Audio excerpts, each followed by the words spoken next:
Good afternoon, everyone. Today we shall discuss the topic pedigree analysis. Now, after the rediscovery of Mendel's work, the analysis regarding the inheritance of traits begin in human beings.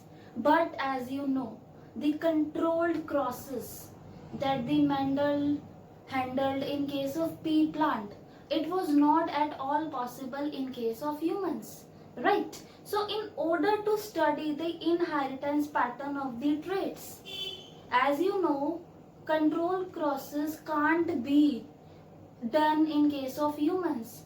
So what these scientists did, in order to analyze the inheritance pattern of a particular trait, they started analyzing the generations. Okay, they started studying the history of that particular organism, and that is known as pedigree analysis of the trait in a human being by studying the generations of that particular individual. Clear? So basically what we do in pedigree analysis, we make a study tree, we make a family tree, and in that family tree we used to study the inheritance pattern of the particular trait. Clear? Now if we have to make pedigree, then we have to use certain denotions. Like for the male, we use a square. So this is the representation of a male in case of pedigree. Clear? Now for female, we use circle. This is the denotation of a female. Now, affected male and affected female. Affected means the one who is having that particular disease. This is normal male and this is normal female. And the affected one will be having that disease. So if I'll shade this, suppose this is a square, that is a male. If I will shade this, then this will become affected male. Clear? And similarly in case of female, if I shade this, then it will become affected female. Now, if we have to show the mating between a male and a female, then we have to draw a line in between them. Suppose here I am having a male. As you know, the male, they will be written on the left hand side and the female, they are written on the right hand side. So here is the female, and this line, it represents the mating between the female and the male. Clear? Now, if I have to make their children, then what will I do? I'll make a line from the center. Suppose they are having this female and this male after the mating. They are having only one child, and that child, suppose it is male. So here I'll draw a square. So this represents a mating between a male and a female that results in the formation of a male child. Now the child, they could be having two children. Now in that case we'll show like this. Here is the male, here is the female. This line shows the mating between them. Now I am just drawing two children. One is male and another is female. Suppose the male is elder one and the female is younger. So I'll draw the male here. Male child, and here is female child. Clear? 1, 2. We used to draw them on the basis of their birth. The one who is on the left side, it will be elder one, and the one who are on the right side, they will be the younger. Clear? So this is male, female, mating between them, and these are their children. They are having one male child and one daughter. Clear? Now, this condition, as you know, it represents the mating between the male and the female. Now suppose two lines are there instead of one. then it represents the mating between relatives. It means this female and this male, these both are the relatives. Clear? Now, if I talk about the pedigree analysis, as you know, in human beings, we are having two types of chromosomes, autosomes and sex chromosomes. Autosomes, actually we are having 46 chromosomes. If I'll make, like, we are having 23 pair of chromosomes. Now out of these 23 pair of chromosomes, 22 pairs they are of autosomes and the rest one pair is of sex chromosome. Now there are a certain disorders that are linked with the autosomes and there are a certain disorders that are linked with the sex chromosomes. So one by one we will discuss about those disorders. Okay, as you know, if I talk about our DNA, genes are there which are present on the DNA and DNA is present in a chromosome, and you know genes control the trait. Now suppose if there would be any kind of change or any kind of alteration in the DNA, what will happen? The resultant offspring, it will be having the changed genotype, or I can say altered genotype. This we had done in mutation. Due to any reason there could be mutation in the DNA, or I can say there could be change in the DNA. Now this changed DNA or the altered DNA will be passed to the future generation, and as a result the future generation can show a number of disorders. So now we will be studying about those disorders. Clear? So basically now we will discuss about genetic disorder. Genetic disorder means the disorders that result due to change in the genes, or I can say in the DNA, or maybe in the chromosome. Clear? Due to mutation. Now, genetic disorders are of two types: Mendelian disorder and second one is chromosomal disorder. Clear? Genetic disorder is of two types: Mendelian disorder and chromosomal disorder. Now, the reason of Mendelian disorder, or I can say the cause of Mendelian disorder, is the change in a single gene.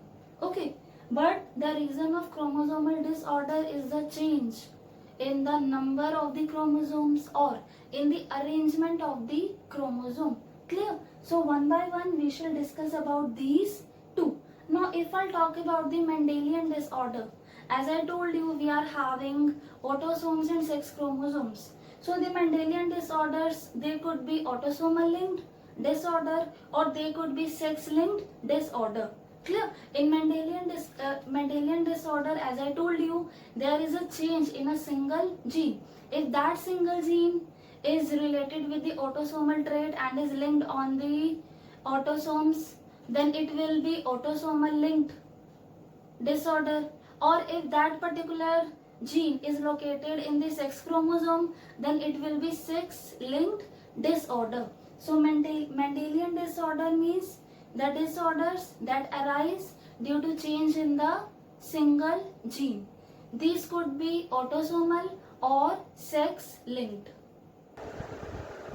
Okay, now as I told you, the genetic disorders, they could be of two types, that is Mendelian disorder and chromosomal disorder, right?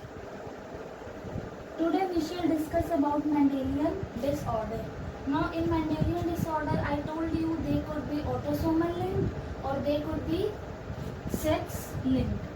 So they could be autosomal or they could be sex linked, as we are having autosomes and sex chromosomes, right? In Mendelian disorder, there is a change in a single gene. Now, if I talk about autosomal or sex linked, as you know, we are having two pairs of alleles. One is dominant and second one is recessive. So again, in the autosomal, we are having two types: autosomal recessive and autosomal dominant. Okay. So Mendelian disorder, they could be of two types: autosomal and sex linked. Again, the autosomal disorder can be of two types: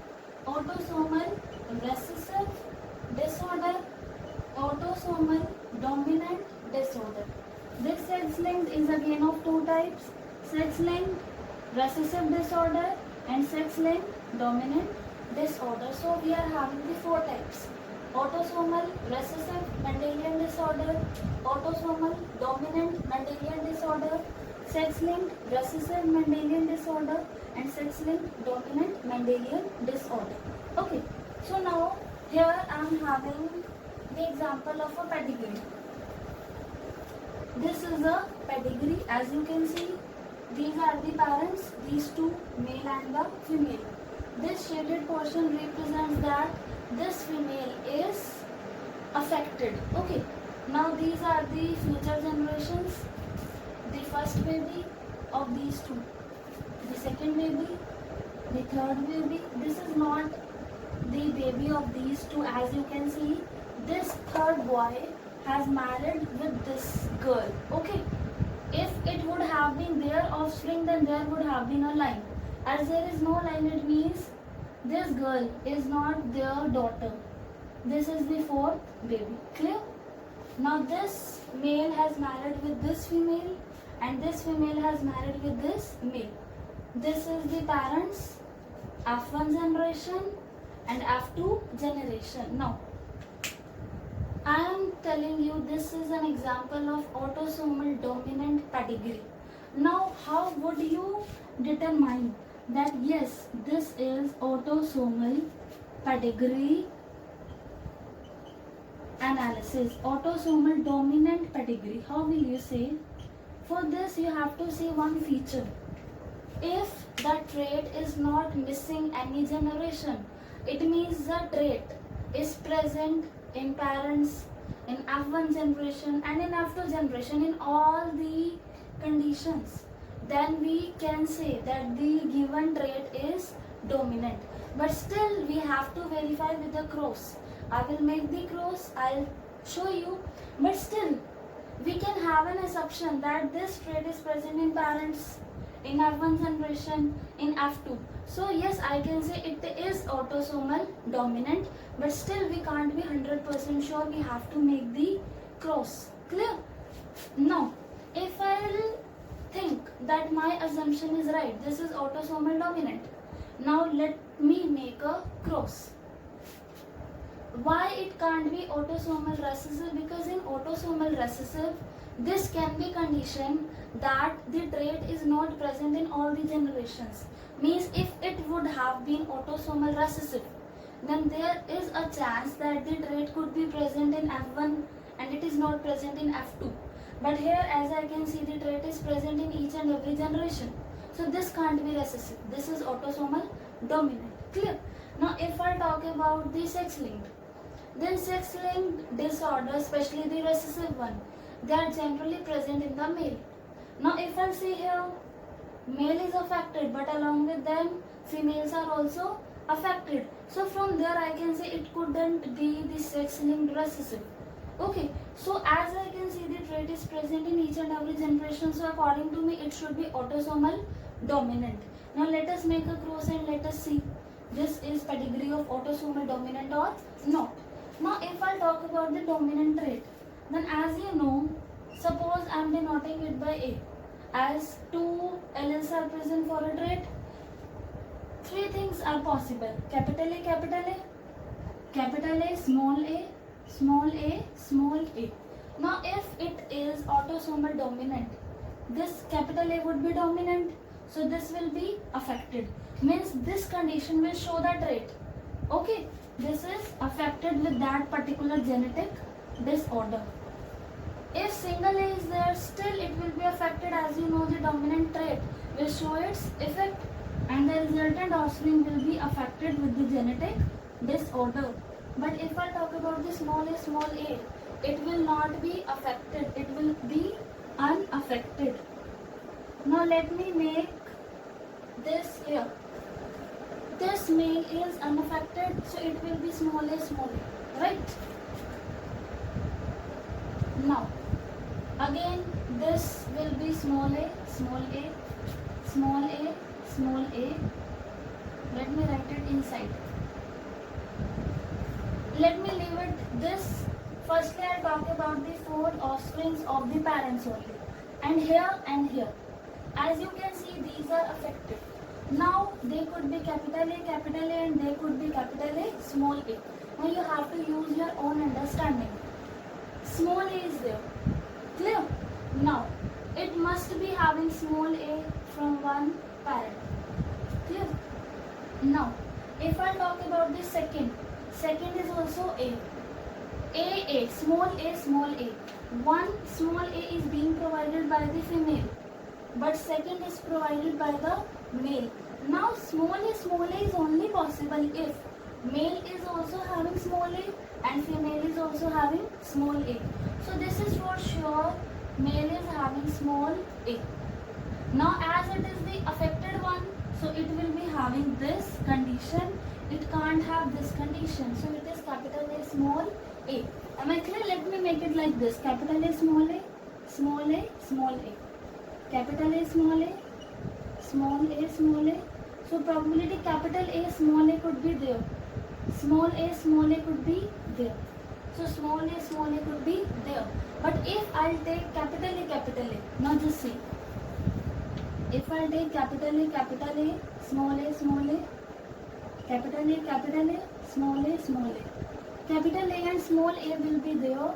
Small a can't be there. So capital A state can't be here. It will be capital A, small a. As one small a will be provided by the male and second small a will be provided by the female. So I am having this condition. Here also it will be capital A, small a, capital A, small a. Am I clear? Now they are getting married. Small a is getting married with the female, but just see their offspring. Now just see this pedigree only. All the three offsprings are unaffected. It means all the three are small a. This is the condition in all the three. Am I clear? It means the female will also be small a as it is unaffected. Now if I talk about this, capital A, small a. Now this is unaffected. It means it will be small a. This is again unaffected. It will be small a. Now out of these two, one small a will be provided by the male, as you can see, but the second small a will be provided by the male. So male is small a. Why? Because male, you can see, it is unaffected. And here I told you, in the autosomal dominant case, the unaffected will be surely small a. Capital A will not be there, because as you know, if capital A will be there, it will show its existence and the individual will be affected by that particular disorder. Here you can see the individual is not affected. It means the capital A trait is not there, only small a is there. Now if I talk about this, capital A, small a. So this is an example of autosomal dominant trait that I have thought of, and after making the course I got to know that yes, I was right. So basically we have to consider a few situations. If the trait is not missing any generation, then it could be dominant, like here. Now if the trait is missing a generation, then it could be autosomal recessive. In next pedigree, I'll show you the autosomal recessive trait. Clear?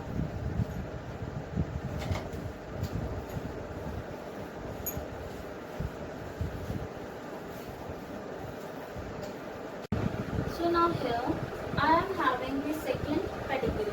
First of all, I have to think whether it is autosomal dominant or autosomal recessive or sex-linked dominant or sex-linked recessive. So now let us start. Firstly, just see, is the trait skipping the generation? Yes, the trait is not present in the parents, but it is present in the babies. So the trait is not present in this generation, but it is present in this generation. So it can't be autosomal dominant, because autosomal dominant trait never skip generation. Clear? If I talk about autosomal recessive, then yes, it can be autosomal recessive, as autosomal recessive trait can skip the generation and it can suddenly appear in the next generation. So it can be autosomal recessive. about the sex link, then sex link dominant is quite rare. And if I talk about the sex link recessive, then that trait is mostly found its occurrence in case of male. But if I see here, female is also affected. So the chances of X-linked recessive trait is again quite low. So let me make one conclusion that it could be autosomal recessive. But I have to make a cross, only then I can confirm that am I right or not. But still from now I can say it can be autosomal recessive, as it is keeping one generation. It is also present in the male as well as in the female. Clear? Now let us make the cross. Firstly, we should know two things. In autosomal recessive trait that we have to show in this case, the recessive individual, the homozygous recessive individual will be affected. So I can say small a, that is homozygous recessive, it will be affected. It means it will show the particular trait. But if the dominant allele is there, or I can say if capital A is there, or capital A small a is there, then the individual will be unaffected. It means the individual will not show that trait. Am I clear? So now here, as you can see, the male is unaffected and the female is also unaffected. Now the unaffected male, it will be shown by either capital A or capital A small a. I am not aware of the genotype. Let me write it like this. It could be capital A or capital A small a. As it is unaffected, so surely it will be having one genotype out of these two. And in the female, again this condition is there. But now let me talk about the progeny. Let me talk about the second child, as it is affected. So surely it will be having small a genotype. Now just think, out of these two small a, one small a must be there in the male and second one must be there in the female. Out of the two copy, one is received from the male and second is received from the female. So I can say the male is also having small a, the female is also having small a. So capital A condition couldn't be there. It must be capital A small a. Same here. So we have to think about the progeny also. Again it will be small a. Now I can make the rest genotype. It will be, as it is unaffected, so it could be capital A or capital A small a. Now just see what is possible. Capital A is also possible. Capital A small a is also possible. So it could be any. Now we are not having this progeny, so we can't say. We have to write like this one. Clear? Now if I talk about the fourth child, again it could be capital A small a. I can't tell because again I am not having this progeny. So it could be capital A or capital A small a. Similarly, fifth one, it could be capital A or capital A small a. But now if I talk about the third one, let us talk about this only.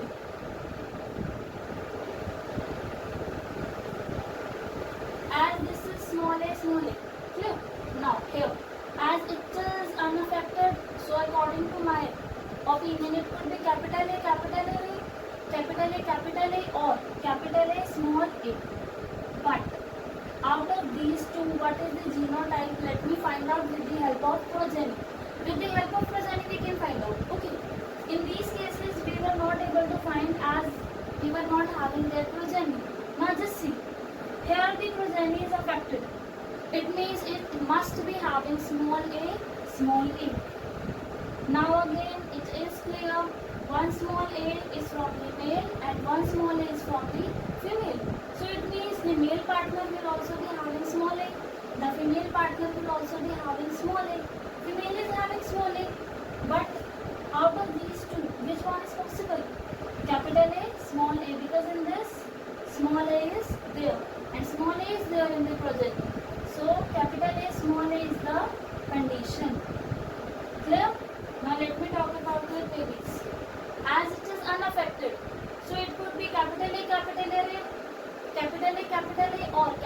small a. Now just see which is possible. Capital A, small a is possible. But capital A is not possible because out of two capital A, one must be from the father and one must be from the mother. Father can give capital A, but mother can't give, as mother is not having capital A. So this condition is not possible. Capital A small condition, capital A small a condition is there. Similarly here. Am I clear? So this is about the pedigree. Now in our next class, we shall study about the different types of the Mendelian disorder and then about the chromosome